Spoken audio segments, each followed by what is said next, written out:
Selamat malam semuanya, kami dari kelompok 6, kami akan mempresentasikan mengenai bakteri. Baik, sebelum kami mulainya, kami akan memperkenalkan diri terlebih dahulu. Saya Glenn Christian. Saya Maisel Dirgiansyah. Saya Refon Febrian. Saya Farel Arya Mahendra. Di sini kami akan membagi tugas. Saya akan membaca ciri-ciri dan struktur bakteri. Saya Glenn Christian. Secara umum, ciri bakteri yaitu uniseluler, prokaryotik, berdinding sel, dan ukuran tubuhnya berdiameter 0 sampai 1 mikron. Sedangkan panjangnya 1 sampai 20 mikron. Bakteri hanya dapat dilihat melalui mikroskop. Bakteri hidup berkoloni atau secara soliter. Bakteri bersifat kompolit atau berhabitat luas. Saya akan menjelaskan strukturnya. Struktur bakteri terdiri atas kapsul, dinding sel, membran plasma, sitoplasma, DNA, ribosom, flagellum, dan pili. Baik, penjelasan selanjutnya akan dibahas oleh Farel. Nah, di sini saya akan menjelaskan tentang klasifikasi bakteri. Sebelumnya, perkenalkan, nama saya Farel Arya Mahendra. Cara mendapat makanan. Berdasarkan cara mendapat makanannya, bakteri terbagi menjadi dua, yaitu autotrof dan heterotrof. Kebutuhan oksigen. Bakteri aerob memerlukan oksigen bebas, sedangkan anaerob tidak membutuhkan oksigen bebas dalam kehidupannya. Ada tidaknya flagel. Berdasarkan jumlah dan letak flagelnya, bakteri dijadikan menjadi 5, yaitu netrik, monotrik, levotrik, amfitrik, dan peretrik. Sekian. Baik, penjelasan selanjutnya akan dijelaskan oleh Refon Febrian. Baik, di sini saya akan menjelaskan reproduksi bakteri. Perkenalkan, nama saya Refon Febrian.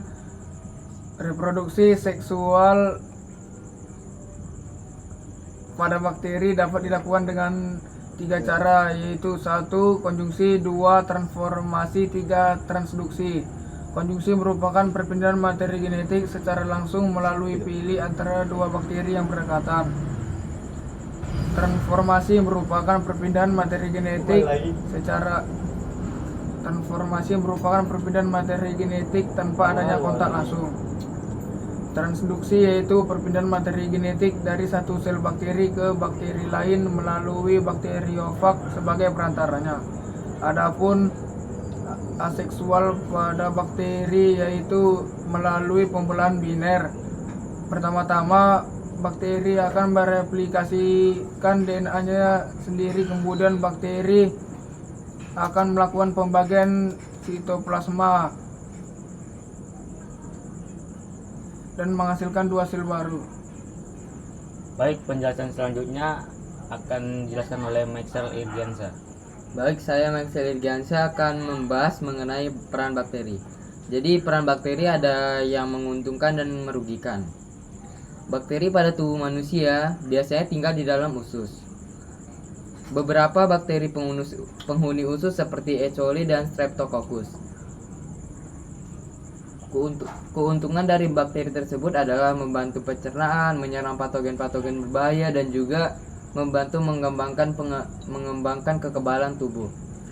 Ada juga peran bakteri dalam bidang kesehatan, seperti bakteri Bacillus brevis, yaitu berperan dalam pembuatan antioksida tirotrisin. Baik, selanjutnya saya akan menjelaskan mengenai bakteri yang merugikan. Bakteri yang merugikan dapat menyebabkan beberapa penyakit. Contoh bakterinya seperti Vibrio cholerae, yaitu penyebab penyakit kolera.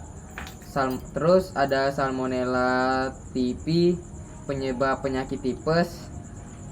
Selanjutnya saya akan menjelaskan mengenai bakteri yang merugikan pada hewan. Bakteri merugikan pada hewan seperti Bacillus anthracis, penyebab penyakit antraks. Selanjutnya saya akan menjelaskan mengenai penyakit pada tanaman seperti Xanthomonas oryzae yang menyerang pucuk batang padi. Dan mungkin segitu saja mengenai keuntungan dan kerugian bakteri. Baik, saya tutup. Selamat malam. Sekian.